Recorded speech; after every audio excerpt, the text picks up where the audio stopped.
Well, welcome back for people who've been here before, and for the people who have not, welcome. Today at Healthy Terrain Nutrition, I want to talk about some studies I've been reading. I've kind of followed them for a long time, but I've kind of dove into them more deeply lately.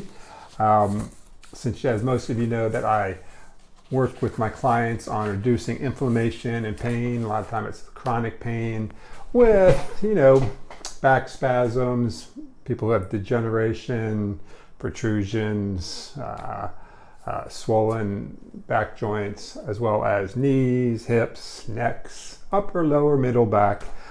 So what I've been looking up lately is some articles I found super interesting in the research. Now, if you're familiar with an MRI, a magnetic resonance imaging, if you suffer from chronic pain, you've probably had many of these done.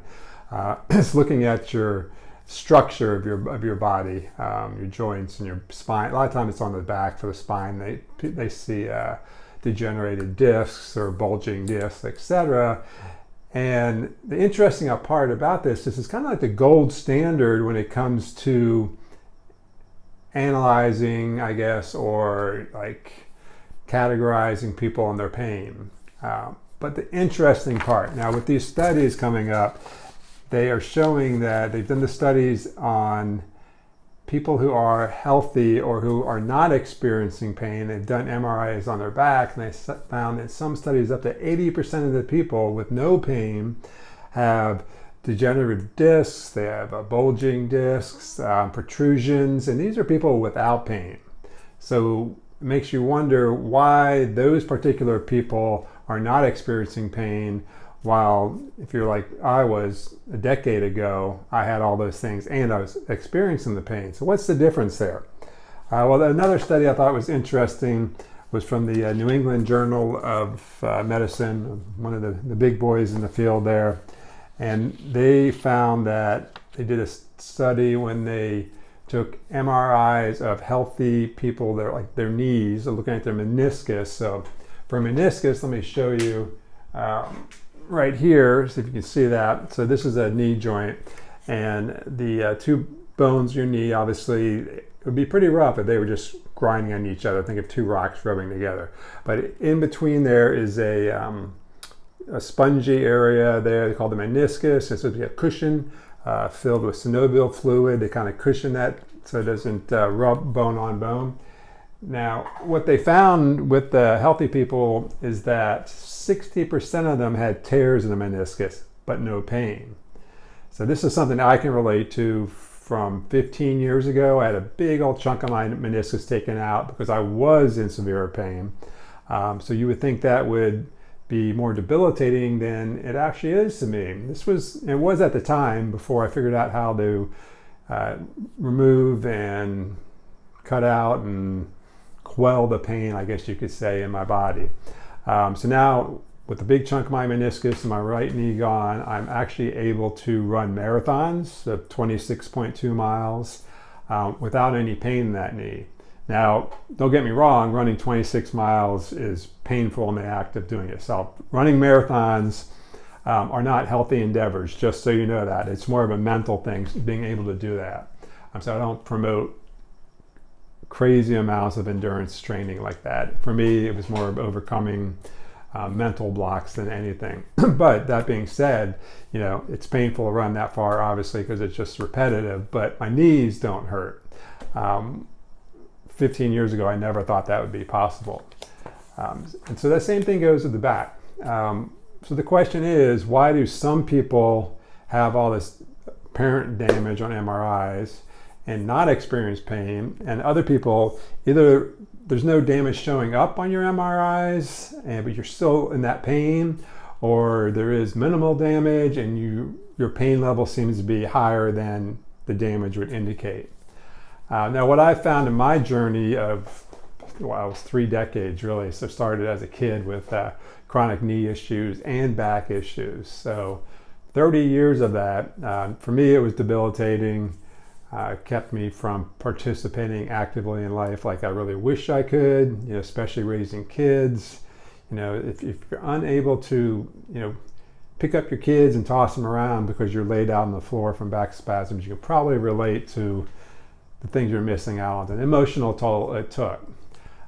So what I finally figured out after years of looking, and I did all the PTs and chiropractors.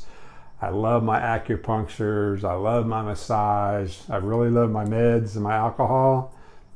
That's for another day. Actually, I have a previous video on that. So all those things were great short-term fixes. So I like to think of it like this. So if you go to a chiropractor on Monday and you feel great because he aligned your back or whatever it is, usually it's backs. And then the next Monday you're out of whack again, so you have to go back again, you pay your copay or out of pocket, however that is. And this becomes a cycle. So every Monday you're going to your chiropractor, and then every Wednesday and Friday, let's say you're going to your PT where they're doing these exercises, these stretches, these strengths, and you're supposed to do those every morning. Trust me, I went to them a million times. I had one PT tell me 15, maybe 20 years ago now, that if I didn't do her exercises when I wasn't there as well, that I would end up in a wheelchair long before my age now of 56. Am I 56? Yeah, 56.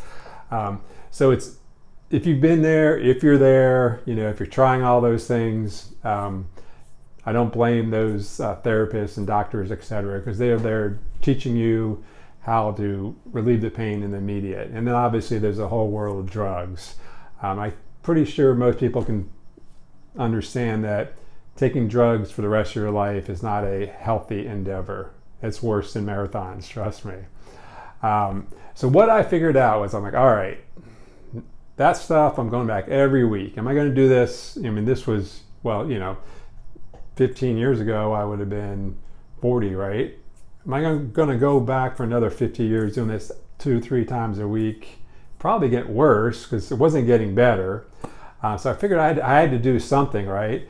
Because the pain was excruciating. Just incapacitating some days where, when you're like this walking and people are like, what's wrong with you? I'm like, I can't move. So I laugh at it now, but it sucked so much back then.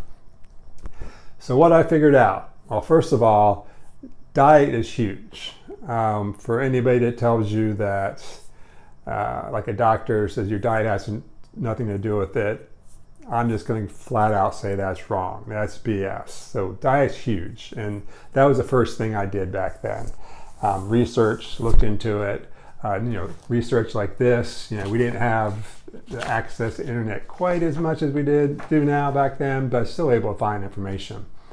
And then I figured out that, this goes back to high school biology. It's like, wait, so if my muscles are in pain, they're out of whack, they're bulging, meniscus they're tearing, what makes up those muscles and meniscus and joints, etc.? Well, it's the cells, right? And we learned this in high school biology. So there must be something in my mind, there must be something wrong with my cells that are making up my tissues. And this had been going on for most of my life. So once I looked at it from that point of view, I'm like, okay, so what in my history and what my present time is messing with those cells, so they're not able to perform like they should. So what I learned, and I applied, is first I need to, my cells were inflamed because, inflammation is your body's immune system responding to some toxins in the environment, whether it's chemicals, pollutions, viruses, parasites, whatever. Your body's natural reaction is to swell, basically, which is fine if you sprain your ankle, but if you're waking up and going to sleep and your body's constantly attacking itself by swelling up, your immune response is raised, you're never getting that chance to recover and quell the pain. That's where I was for 3 decades. So I needed to fix the cell. So the first thing I needed to do was first I changed my diet, because that was like the easy one, right? Right there, do it and move on to the next thing. Then I needed to fix the cell by getting the toxins out of them that were from my environment, chemicals, parasites, bacteria, crappy foods like vegetable oils, excessive sugar, glycation, which basically rusts your cells. Had to get that stuff out because they were inflaming the cells. So I had to do a pretty big detox protocol to get those out. And I do that now with, it's a much easier process now with my clients when I walk them through that. Since I've done it so many times, and to myself, I understand the hurdles along the way. So detox the cells, and then we needed to support the mitochondria in the cell, which are the energy, the powerhouses of the cell. Think like the little power factories in there that produce something called ATP, which is the energy source for the cell. And the cell's energy is for the tissue and the muscles and the body and the organism. Okay, so it's all connected together there. So once we got the detox, the energy get ramped up, then we could work on quelling the immune system response. We still want our immune system to react when we're exposed to toxins and environmental things, or like twisting an ankle, right? We don't, inflammation is not all bad. But we wanted it to stop overreacting. So we work on that, cutting that down. A lot of it goes to healing your gut. It's a big buzzwords nowadays. Everybody's the gut health, the microbiome, etc. A big part of our immune system, some say like 89% comes from our gut, from the bacteria in there producing chemicals in response to our environment. You think about it, everything in our environment pretty much goes through our mouth into our gut. So you have to have a really high sensitive immune system, but not overreacting. So we heal that, and then it's time to get the really good nutrients in, the minerals into the cells, so your cells can have lots of energy and everything it needs to start healing, supporting health and growing, and getting the inflammation down. So that was kind of my geeky way of going through the overview of why my cells were inflamed from a lifetime of exposures and sensitivities and really poor gut health all the way from a childhood. And looking back now, I realized that a lot of the things I was putting in my body at that time, whether it was, for me, it's a lot of sensitivities to grains, vegetable oils. I had a lot of sugar, just a crappy diet growing up. Living on the dole, government, keeps you to minimum in nutrition when you're eating on their programs, etc. Plus, there's a lot of stress in my life, family dynamics. So all these things contribute to inflammation, and then which led me to years of addiction to alcohol, another stressor, another depletion of minerals and nutrients to support your cells.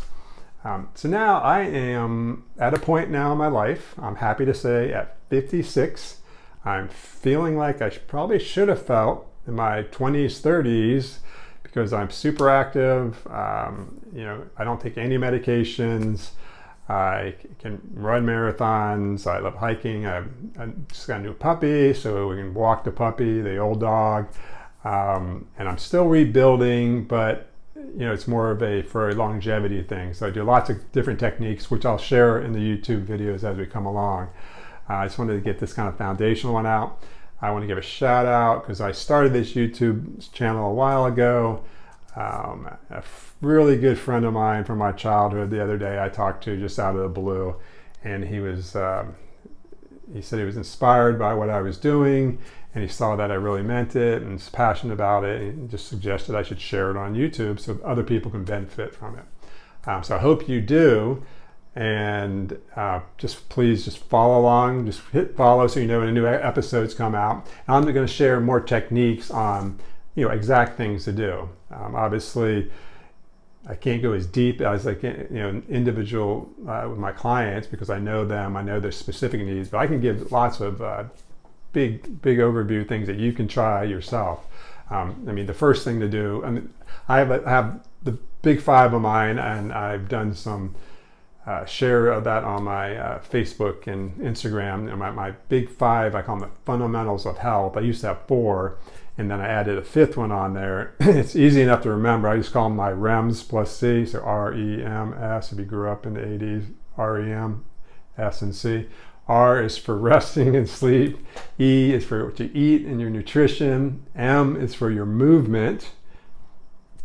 S is for your stress.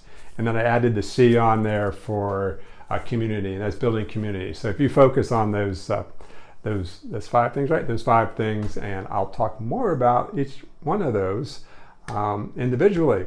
But give me a like, give me a subscribe if you want to hear more, and you can reach me. Just my business is Healthy Terrain Nutrition. If you do .com, you can contact me through there, or on social media at YouTube, you can contact me, but Facebook and Instagram at Healthy Terrain Nutrition. DM me questions, things you have questions about. I'll keep it anonymous, but I'll answer them on here and my other platforms. I'm just trying to reach as many people as I can. I think that comes back to my previous life as an elementary school teacher.